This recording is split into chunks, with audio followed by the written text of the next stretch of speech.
Okay, in this video we'll talk a little bit about a theorem known as the intermediate value theorem, and it just depends on continuity, and graphically you should be able to kind of come to believe this thing pretty quickly. And that's what I want to take a few minutes to begin with in this video. So what the intermediate value theorem says is that we have this function f, and it's continuous on some interval from a to b. And notice this is a closed interval, so we're including the a, and that's denoted by this bracket, and we're including the b, and that's denoted by the bracket on the other end. If we had a parenthesis on either or both sides, then we would not be including the endpoints. But whenever you have brackets or closed intervals, we are including either or both endpoints, whichever one has the bracket beside it. W is any number between f of a and f of b. This variable is going to change from textbook to textbook. Our textbook happens to use W, so that's what we'll stick with more often than not, but we might look at some problems later in the year where we actually use a different variable to represent this. But this W is any number between f of a and f of b. Then there is some number C, and this symbol right here, I don't know if you've seen it before, that means belongs to. C belongs to the closed interval a to b, and notice the brackets again, so C could actually be equal to a, or C could be equal to b. More likely C is somewhere in between the two. And at this value C, when we plug it into the function, we produce the value W. Now, reading this and me talking about it like this doesn't really make a lot of sense, but if you draw yourself a little graph here, I think you should really come to believe this pretty quickly. So I'm just going to get myself a coordinate plane, and I'm going to, on my x-axis, give myself two values, a and b. Okay? So a is here, b is here.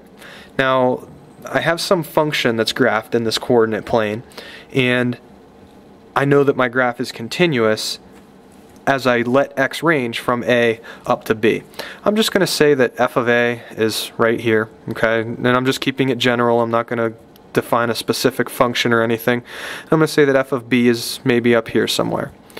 So if this value here is f of b, the y value that you get when b is tossed into the function, and this value down here is f of a, what we want to do next is we want to pick this w value, and it's going to be it's allowed to be any value in between f of a and f of b. So I can bring it down here real close to f of a. I can bring it up here on the y-axis closer to f of b. I can put it right smack dab in between f of a and f of b.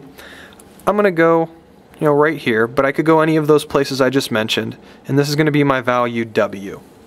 Now what I'm going to attempt to do is I'm going to attempt to draw a graph that's continuous from this point to this point, and graphically what you've said in the past about continuous functions is you can draw a continuous function without lifting your pen or pencil from the page. I can do that with a line, I can do that with a parabola, I can do it with something that looks cubic, I can do it with a sine wave.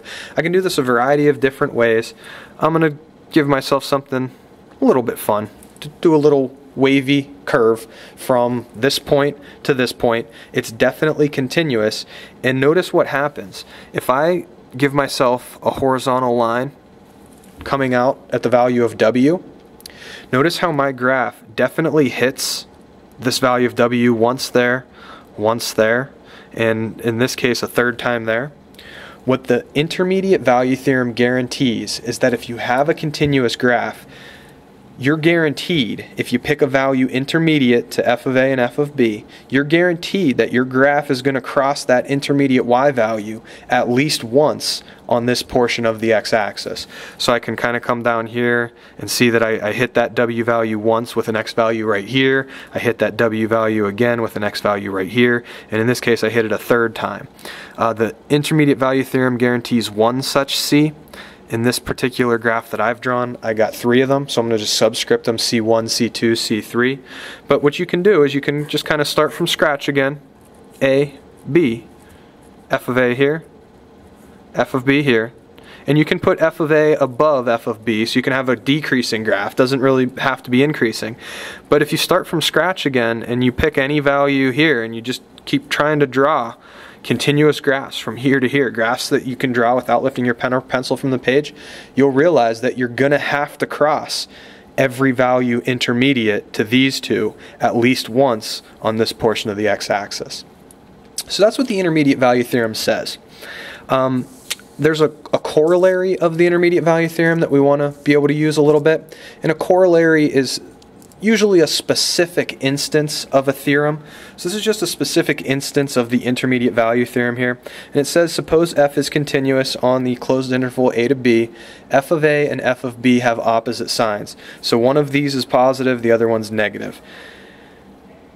Then there's at least one number, c, in between a and b. Now notice we're not including a and b in this case, and we'll talk about why once we kind of get a graph going here. But there's some number c, at least one number c, in between a and b for which f of c equals 0. So it's basically guaranteeing the existence of a 0 of a function on a certain interval.